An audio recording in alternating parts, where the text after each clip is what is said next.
Mon fils, ne méprise pas la discipline du Seigneur et ne te décourage pas quand tu es repris par lui.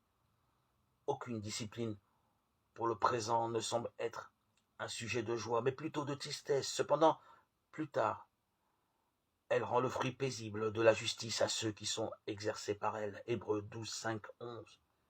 Le mot discipline se rapporte à l'éducation, aux soins formateurs des parents envers leurs enfants. Si Dieu nous discipline, c'est justement parce que nous sommes ses enfants. Pour nous aider à grandir dans la foi, il nous fait passer par toutes sortes de situations qui peuvent être parfois difficiles. Comment réagissons-nous? 3 réactions sont possibles face à la discipline. La mépriser, c'est-à-dire n'y accorder aucune importance et estimer que ce qu'il s'est passé est dû au hasard. Nous ne profitons pas alors de cette discipline qui pourtant nous fait souffrir. C'est comme si nous négligions de prendre possession de quelque chose que nous aurions payé cher. Nous pouvons être découragés. Au lieu de voir que Dieu désire agir en nous, nous commençons à douter de son amour. Or Dieu ne nous inflige pas d'épreuves qui seraient au-dessus de nos forces. 1 Corinthiens 10, 13.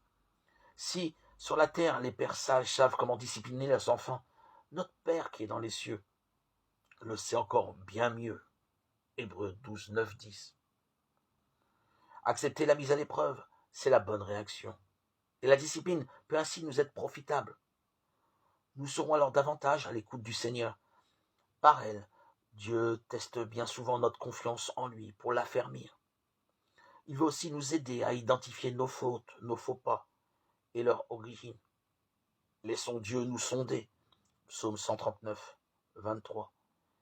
Laissons Dieu nous purifier. Ainsi, nous découvrirons que la discipline de Dieu rend le fruit paisible de la justice à ceux qui sont exercés par elle.